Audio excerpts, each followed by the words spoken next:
streaming. Starting us off Cool. in Face Off. And I think we should be... Something always goes wrong. Like that, for example. Sorry. I prepared for this difficulty as well. What's happened now?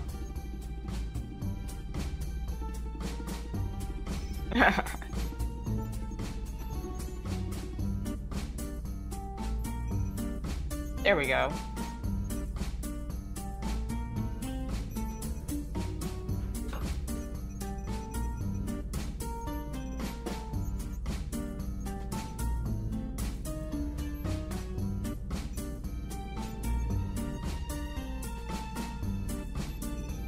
Ah.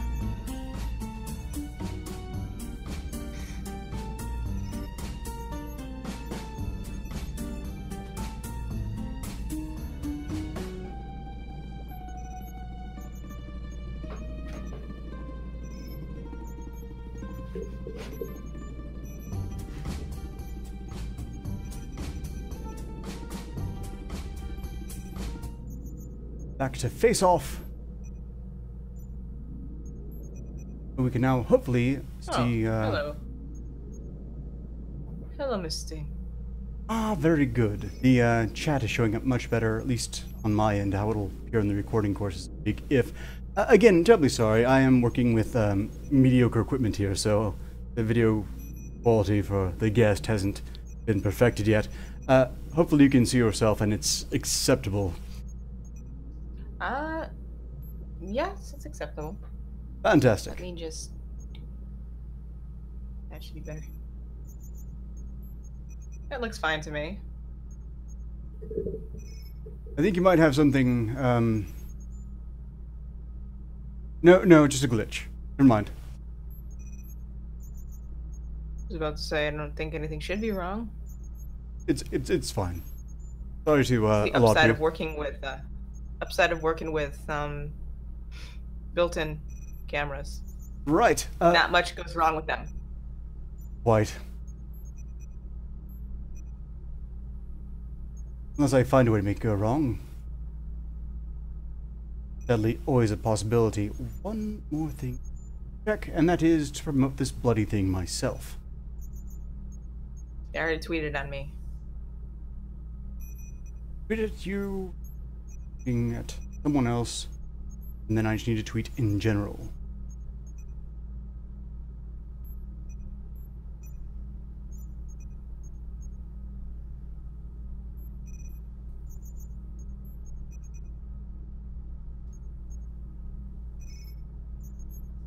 Oh, damn it. Was it Mrs. Thorne or Miss Thorne? MRS or MS? I can never remember for some reason. Thorne or Mrs.Midnight? So that's MRS. It's a Mrs.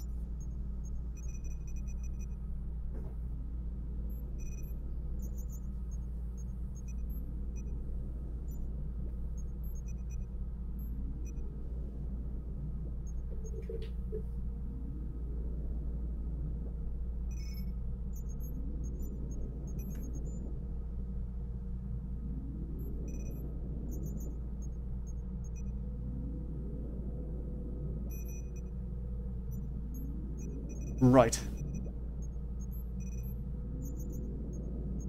I think we're all set. We are. Okay. We've got a bit of time to kill before the show officially starts. We're a good full 17 minutes early. That's fantastic. Nice to be ahead of schedule for once in my life.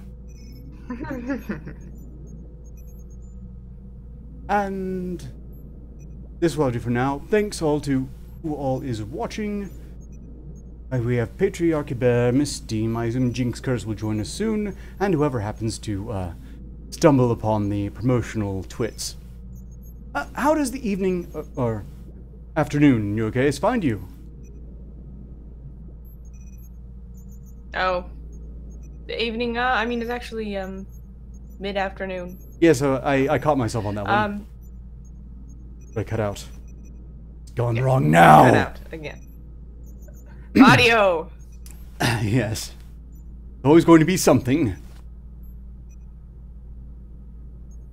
How does the afternoon find you? Pretty good. It's cold as fuck here, so that's always fun. Hmm. Yeah, it's I think like 17 degrees. Whole 17 degrees and windy as hell. It's never as bad when it's not windy. Yes, the wind does multiply everything. My afternoon has pretty much been just editing a video and some minor chores. Nothing terribly exciting.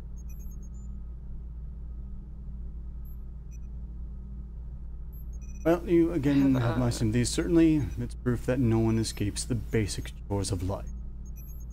Certainly, I've had my share.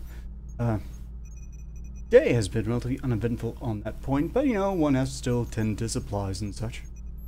And try to keep things in order. There are wires everywhere.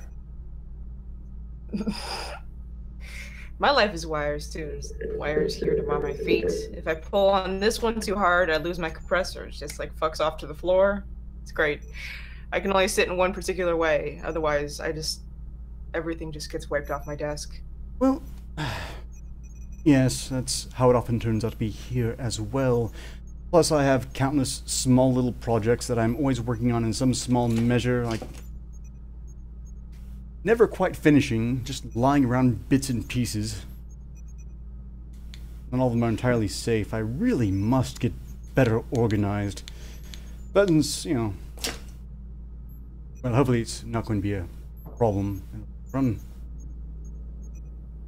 And things could always be worse.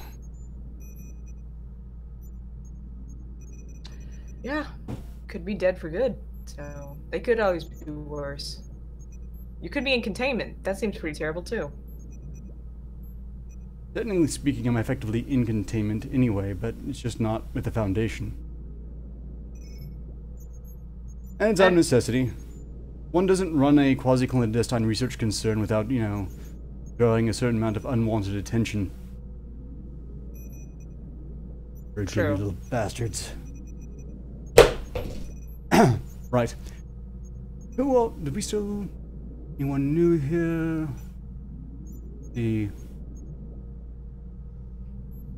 Does who make good sandwiches?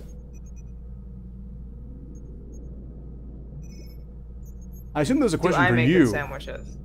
They did say she make good sandwiches. I think I make good sandwiches. Do I make sandwiches? I mostly make wraps these days. The bread just goes bad too fast. Generally, if you're someone who makes terrible sandwiches, you should probably just quit life. They're not that hard. Just quit life. You're done. I'm reluctant to advocate for suicide. There are certain occasions which I would, like pedophiles, for example. If your choice is between eating a bullet and molesting a child, eat a bullet. But otherwise, you know, you can always get better. I'm sure if someone's really bad at making sandwiches, they could, with some practice, improve. I really try to be optimistic. It's important. Optimism is very important. I think I would have been a good candidate for the Optimist Society, but they want too much personal information. Anyhow, let's see. We still have another 12 minutes to kill. Have you been keeping up with the news? I have not this week, though. I caught up a little bit this morning. I saw that the father of one of that doctor's victims nearly got himself arrested in court yesterday. He lost it and just launched himself right over the fucking table. And I can't say I blame him. No, I heard about the assault on Larry Nassar, and I have to say, if there's going to be a criticism there, it's that he didn't really make good on the opportunity. He should have had a shiv on hand, gone straight for the jugular. It has to be very quick, it has to be very precise. I think he just let his emotions run away with him, and it might have felt good, but didn't really accomplish very much. That said, I'm not sure it was a planned thing. I think he just kind of in the moment and lost it. Yes. See, this is why if you're going to kill someone, you need to be calm, cold, and really plan it out. If you're doing it only when you're really angry, you're probably going to botch the job. Get tossed to the ground by bailiffs and whatnot. Yeah. That was commented on a previous live stream. I sort of not actually hijacked the meta live stream, which I tried out yesterday, as a sort of prelude to this, to try to reduce the number of things that would go wrong all at once. They were commenting the fact that it kind of looked like the bailiffs were dry humping the poor man. A bit. It was an interesting method that they used. But, the gentleman did apologize to the judge for disturbing the dignity of the courtroom, and I believe he got off, or if he didn't, he should have. Because, really, who could rationally blame him? No, I believe the judge just let him go. Yeah. He apologized, she said she understood and accepted his apology, and they parted ways, with no charges filed. Should have done better to let that guy anywhere near within lunging distance of one of the parents of the children he, well, adult or child that he abused. In the gentleman's defense, there was a lot of space between him and Nassar, and he closed it rather quickly. It was impressive for a man of his age. Fair enough. That's the bright side of emotional drive. You can really do some things that are borderline superhuman. Acting before your brain has a chance to work out what a bad idea it is. Yes, that was, of course, fascinating. And of course there was the memo. We won't go into too much detail on that, I think. It's a highly charged topic. But, that will be something I will be digging into tonight. Politipod, I believe, covered it on the Kun stream, but I was busy attempting to get hammered with Big Fat Brian. So. Oh. You got a lot more fun with it than I have had so far. I didn't set aside any vodka. That's alright. I'll be fine. Got something here anyway. It's not blood, for the record.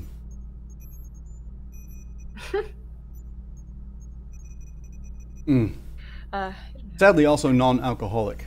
Very disappointing. But I was trying to be professional for this. Sorry. I'm wearing makeup.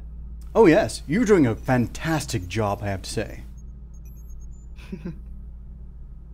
I'm barely functional. Oh, by the way, let's go ahead and make a quick division of a task here. What part of SCP-217 would you like to read? It will be on screen. But you can pull up yourself, of course.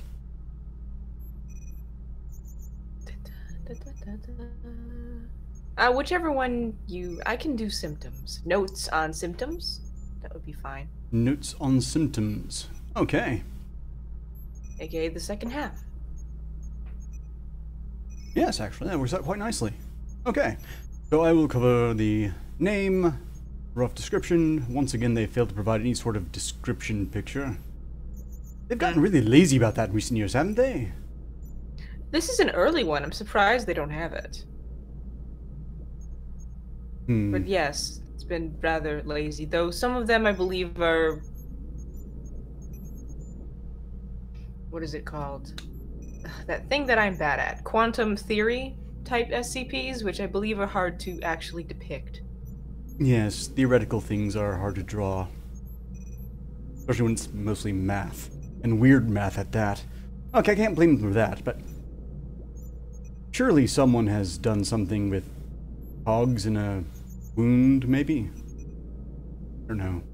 I've had to... I've seen pictures that other folks have made, but, I mean, it's just an artist's rendition of what the Foundation has put down, so... Yes. Maybe they're getting a lot more paranoid about images on the Foundation website. That could be it, too. Well, I suppose they don't know what those images contain, either. Oh, and American Phoenix wants you to know that you look beautiful today. Thank you, American Phoenix.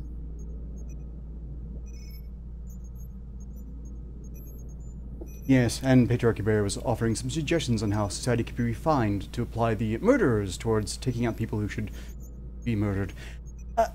How about we go ahead and officially get this party started? Sure. Launching the intro now. Arketer Labs.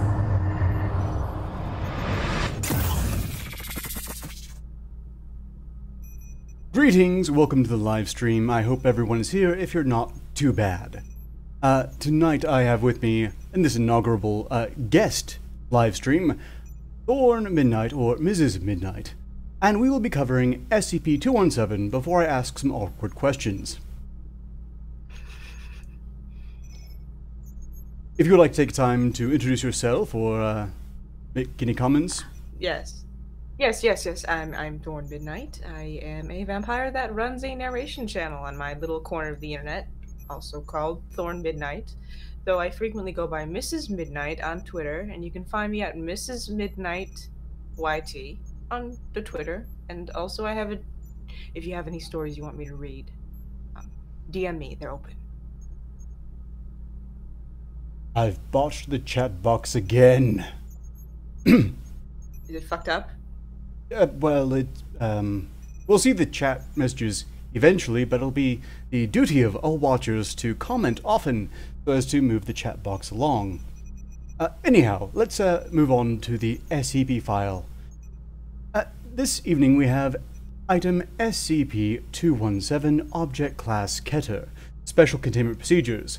The containment area is to be kept behind 2 reverse pressure outlocks, chemical shower sterilization, full contained atmosphere hazmat suits, and 24-hour post-interaction quarantine and testing are mandatory for all personnel entering containment area. Should containment be breached, the blast door for the containment and research area will seal, and chemical agent ZER-21711 will be pumped into the air. Any humans exposed to SCP-217 are to be contained and held for observation. Any items touched by those affected by SCP-217 must be sterilized. Description: SCP-217 is a virus incurable by current means with a rate of infectivity at 100%. It affects all organisms in the kingdom Animalia and can be spread via touch or contact with bodily fluid. SCP-217 is very hardy and can survive for years outside the host body. The progress of infection is very slow, with some subjects going several years before manifesting any symptoms. SCP-217 alters the biochemistry of organic tissue, causing organic matter to rearrange into a form of organic metal. The processes involved with this change are not yet fully understood, but the advanced stages... Oh, you've cut out. Have I? Am I back? You are roboting very badly. It went, and then it went really, really fast for a moment, like you went fast forward, and then you were back again. I see. I think we're having some lag issues.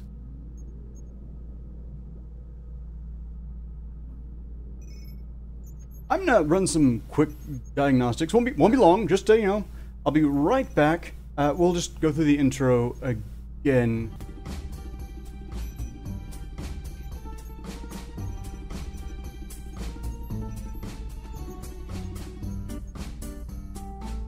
Can't get good help these days.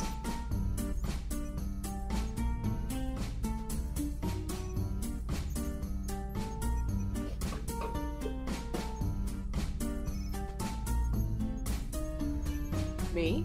Besides the camera? No. I shouldn't be.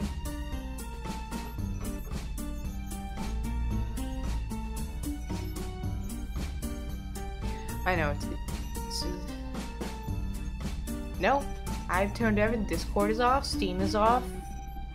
I'm using OBS. Aside from Chrome and my camera, it should be fine. Okay, we'll go right back. Right. Hello, Jinx. He admitted he's drinking. It's not alcohol, though. I'm not drinking. Not right now, anyway. It could be in my end. I'm not sure. Pardon, Miss Midnight, where did I first robot out? Can you me some indication of where it was. It was just before halfway through the second part of the description.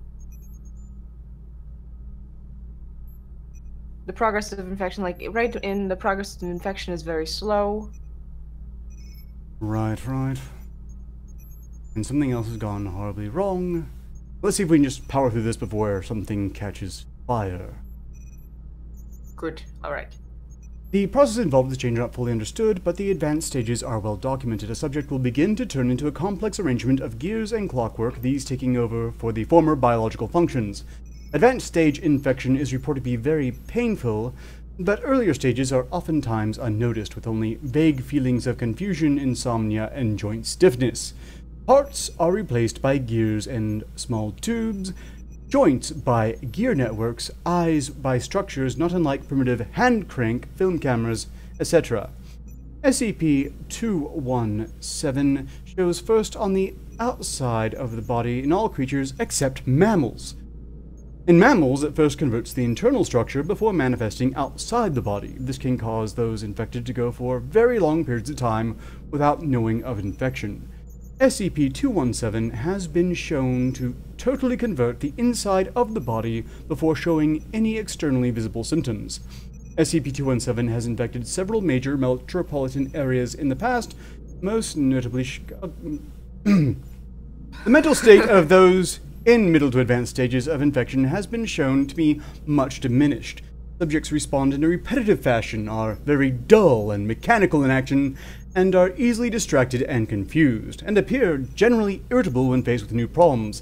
In addition, research on a fully converted brain has shown... I believe that this is your part, friend. Right. Document 217-6, Notes on Symptoms. Subjects infected by SCP-217 have, at early stages, reported no major symptoms aside from increased lethargy and a general lack of emotional response. Some have reported a feeling of fluttering or moving under the skin, coupled with a persistent ticking noise. This noise seems most prominent when SCP-217 infects the shoulders, neck, and head. However, it is audible if recording equipment is pressed against an infected area.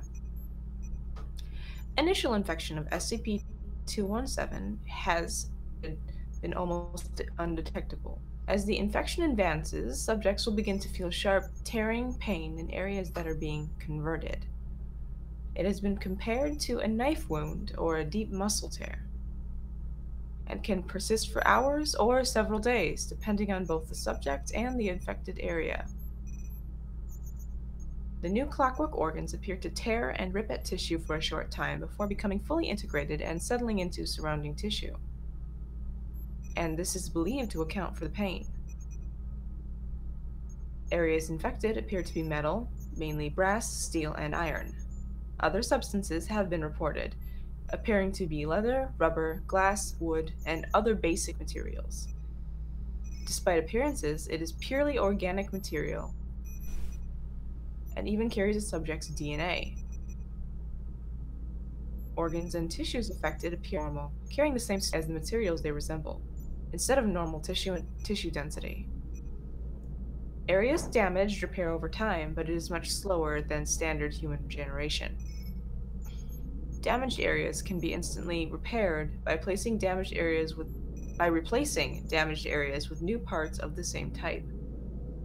Testing has shown that there are no ill effects if parts made from normal materials, steel, wood, and leather, replace the existing biomechanical clockworks. Most alarming, people infected with SCP-217 can continue for months, even years, without being detected. With infections so easy to spread, hundreds could be infected before proper containment could be enforced. Infection appears to spread most quickly in large offices, malls, and other large concentrations of people. Note: anything or anyone suspected or confirmed to be infected with SCP-217 is not to be allowed near SCP-882. Now we've made excellent time on that. And this is a very interesting file, and it was your suggestion, as I recall. Thank you. The Yes. clockwork virus, as I might term it, is most interesting to me in how it compares to, say, the zombie virus. If you recall, the protocols regarding the zombie virus called for a nuclear explosion if something goes even slightly wrong. But there is no such failsafe for this disease, which I find quite baffling given that it's dramatically more effective in nature for infection. It feels like a bit of an oversight. Maybe it's partially because those infected don't feel any need to harm people. Perhaps, but whether or not they felt inclined to harm anyone, it seems they can spread this thing quite alarmingly, and it's as if they get over it. There's no de-clockworkification. I think... There's no cure. Yes, there's... Well, however the Foundation came in possession of samples of this virus, it can't have been captured in the wild, because if it had gotten into the general populace of any nation, with its long period of time before symptoms become noticed, its incurable nature, we'd all pretty much be clockwork by now. Though, if a city, even a smaller city, a larger city was infected, they could potentially carry out a containment breach protocols under the guise of warfare. Oh, so that could explain various pockets of global instability. I'm still concerned if that would be sufficient. They've done it before. That is true. Maybe they're pulling it off. On the other hand, this also, I don't know about you, stinks to me as something that the Church of the Broken God put together. I wouldn't be surprised related. Sorry?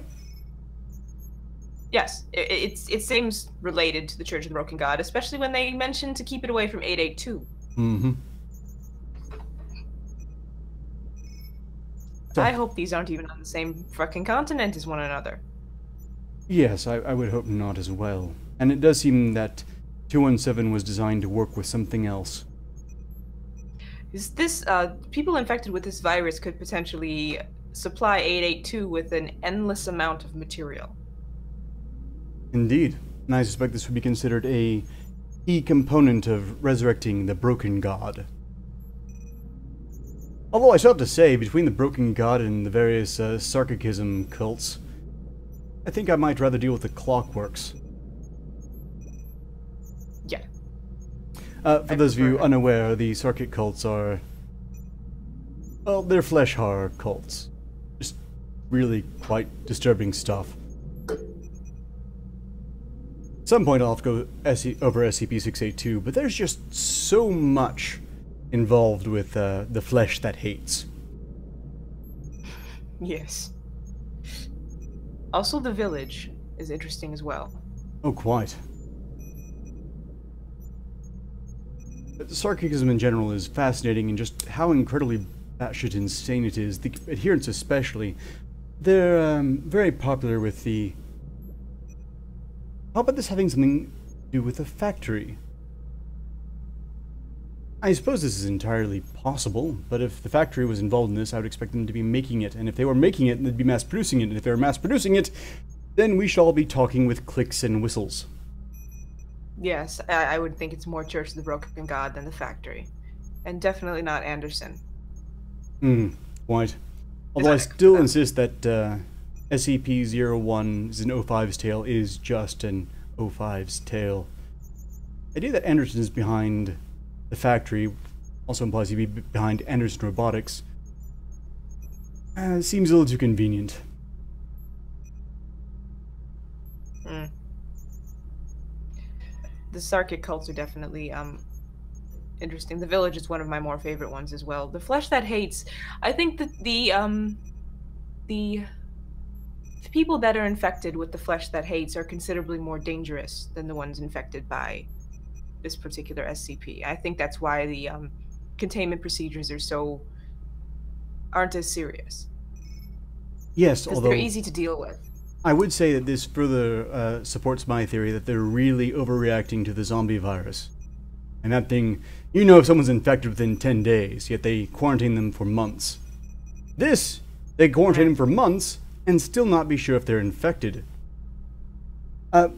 Miss Dean was wondering where they could get samples of this virus. I don't think that's going to happen, Miss Steam. And it's a good thing, too, because it may sound fun on the surface, but once it's done converting all of your internal organs, it's going to convert the outside as well, and I suspect clockwork boobs aren't quite as popular as the traditional organic things.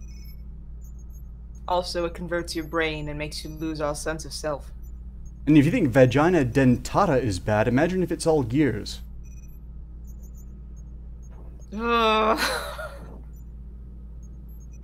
Just grind the dick up.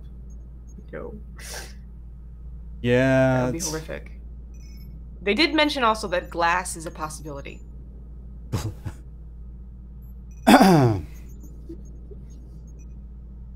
Yeah, it makes vagina dentata sound really quite pleasant by comparison. Well, before I get to some awkward questions, is there any other commentary you would like to make or questions you have regarding SCP-217, Miss Midnight? Mrs. Midnight, pardon? Not in particular. It's always, I just sort of feel sorry for the people that are infected by this. More so than something like the flesh that hates, simply because, they basically just become spare parts. Yeah, the flesh that hates is... They're not even like an actual robot.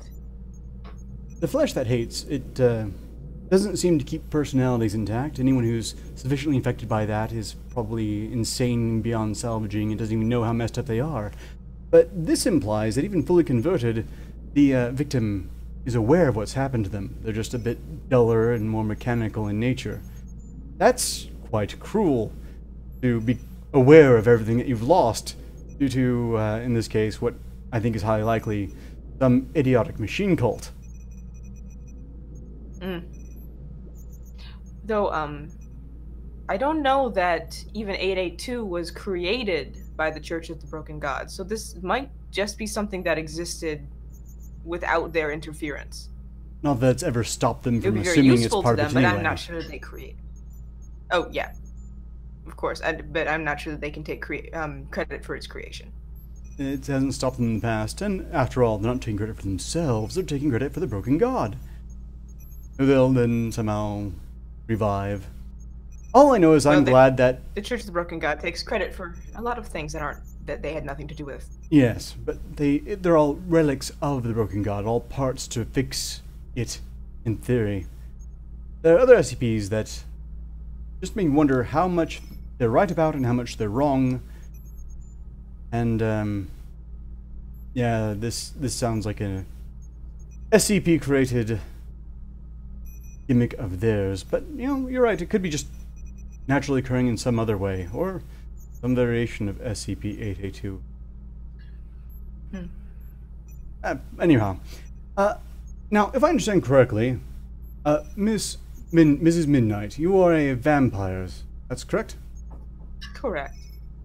Now, I would be inclined to assume that you are a blood-drinking vampire, although certainly Tumblr has led me believe there are all sorts of incredibly funny types like psychic vampires, energy vampires, color vampires.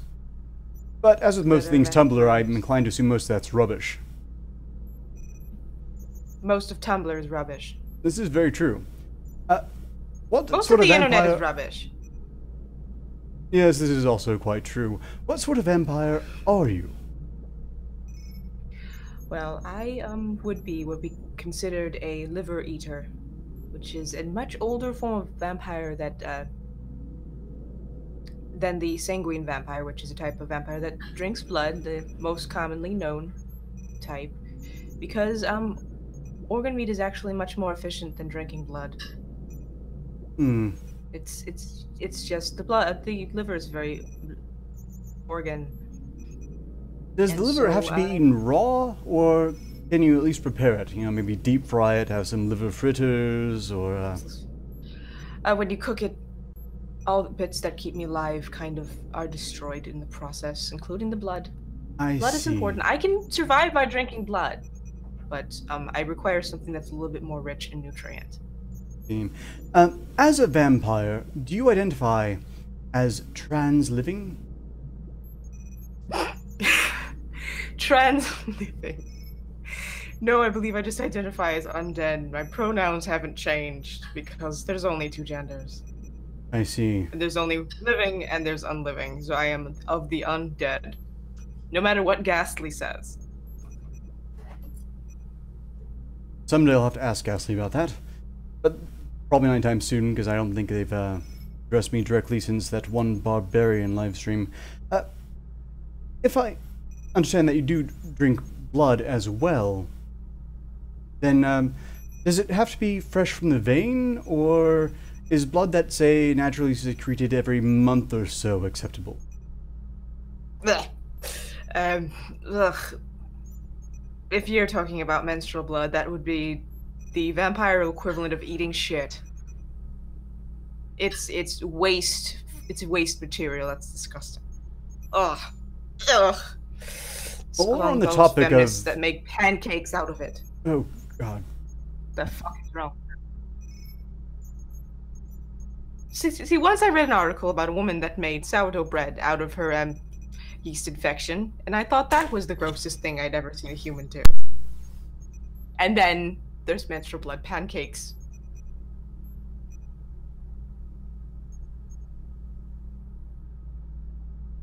They just had to top themselves. Just had to make it worse. This is why the internet is garbage.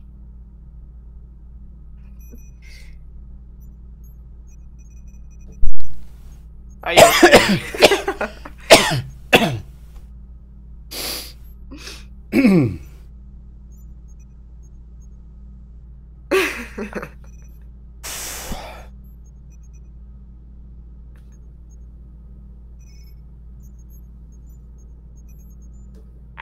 I think he's wishing he had alcohol. Yes, that would have been much more effective in getting the taste away. That's gonna be a mess. You know, I have to... My contrarian part of my mind is piping up here and stressing that, well, we often give women grief, the hyper-feminists who seem to believe that anything that comes out of their body is somehow sacred. You know, it's true that there are some men who do something similar. I once saw a cookbook for cooking with sperm. But that is a thing that exists that I'd completely forgotten about up until this point. Finally, some measure of revenge. Yes, they had recipes for martinis, omelets. That would be the gayest martini. Let's move on. I don't have anything else to throw up. And once that happens, it just hurts.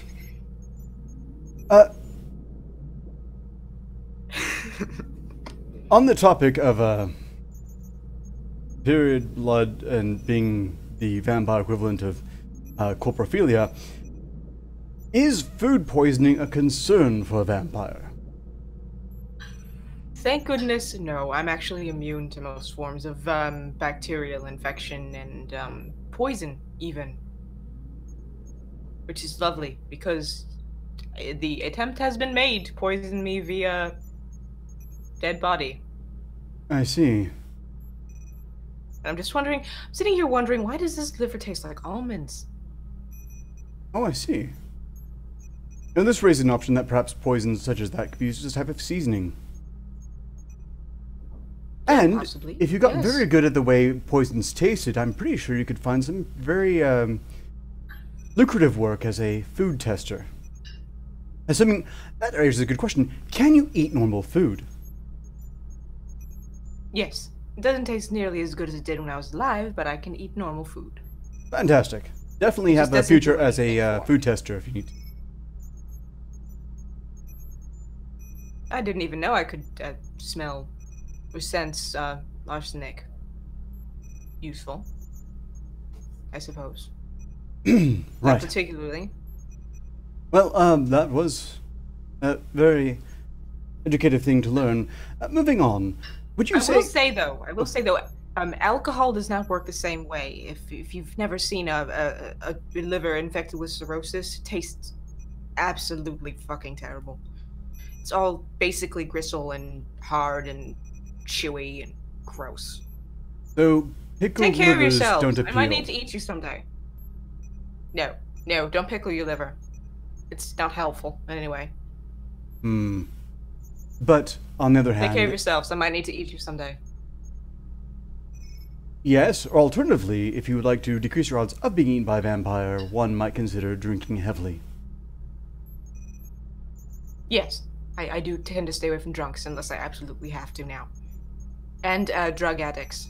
Why didn't I keep vodka? Right, next question. Would you say that you've been inspired by famous vampires past? You know, the greats like Dracula, Alucard, Lestat, and Cullen.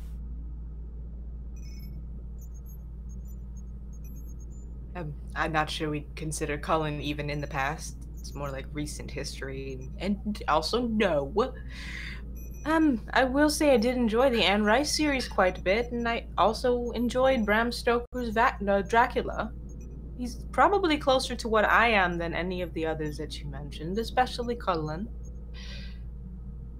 If he was a real person, I would very much like to stay the fuck away. I can't say... I don't like you. If, say, one was hypothetically not a fan of vampires, the best thing to be said about Twilight and the likes of Edward Cullen is that they seem to have done a number on the vampire mystique. Before Twilight, I believe Interview with the Vampire, the legacy of those movies, had vampires relatively popular, even. But certainly PR took a hit with the sparkly, fruity vampire. Take a hit. It kind of helps us stay under the radar, so to speak. Joe, I suppose I need to thank Stephanie Meyer for that. In terms of the older depictions of vampires, and even the first book, Interview with the Vampire, it wasn't supposed to be romantic. The whole idea of Louis talking about his adventures and such with Lestat was to show how fucking awful it was.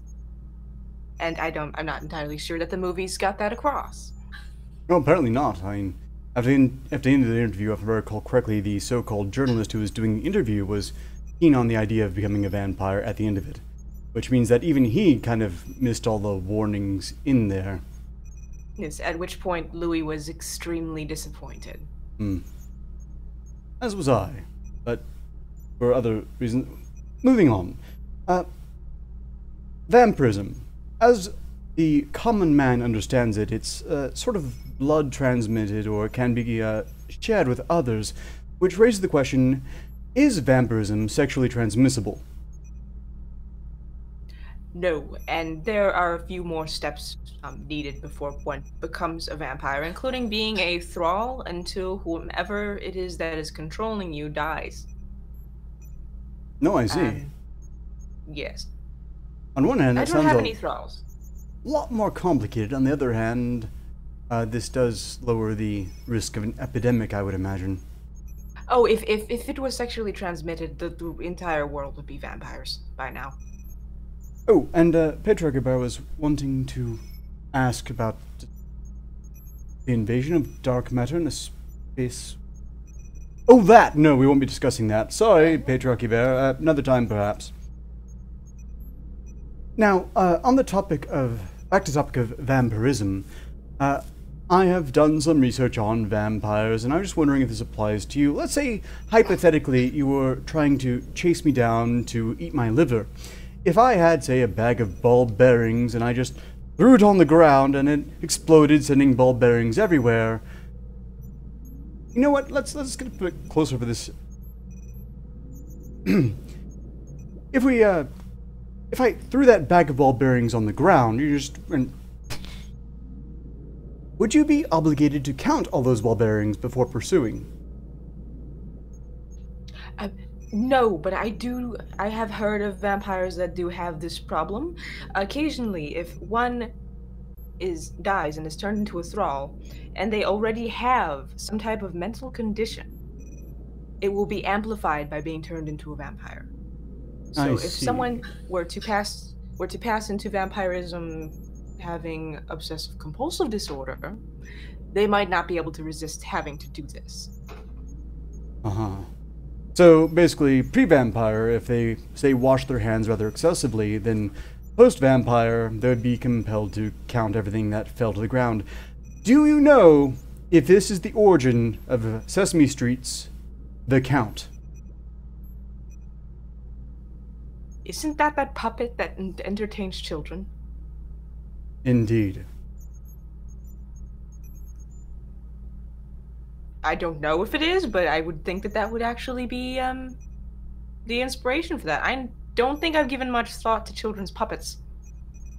Well, the inspiration for The Count probably came from somewhere. I certainly could have just come from the title Count, but, you know, this does seem like a bit of a coincidence. At the least. Yes. Finally, how do you feel about running water? It's fine. It's water.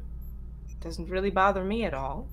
So, if in this hypothetical fleeing from you to save my liver scenario, I were to hop over a running stream, that would provide no defense whatsoever. I've heard that one too. I'm not quite sure where that particular little myth came from. Perhaps there are aquaphobic vampires? You know, I probably shouldn't have bothered asking. After all, you seem pretty well washed, and I can't imagine that if you have an issue with running water, you're able to take much in the way of showers, for example. I just took a shower. Exactly. Yes, I have no problems with running water. I would... could you imagine how horrible that would be 700 years with no shower? Ugh. In other words, if fleeing from a vampire, only make a point to cross running water if they're exceptionally filthy and foul-smelling. Yes, that sounds about right. Okay. The next thing, crucifixes. Do they burn you? No. No, the crucifixes don't bother me. I'm too old for that to be a problem. The younger thralls are put off by symbols of faith, but only when wielded by a person of the same faith. An atheist waving a cross at a vampire is just amusing as fuck. So hypothetically, the Muslim crescent moon would work. But asking me to turn them into a vampire, I don't think you're getting that. This is not a thing you want. Oh yes, this is not a very good time to lobby for being a vampire. Besides, from the sound of it in this case, you should only opt for it at all if you really, really, really like raw liver. Yes. Okay. If you like eating corpses, and I'm not helping you. Miss C-Mats, what about Islamic symbols? Again, an Islamic symbol wielded by a Muslim will make me uncomfortable and make a thrall foil, at least for a little while, not permanently. Is this because kind of of like, the symbol, or because you're afraid they might explode? Both.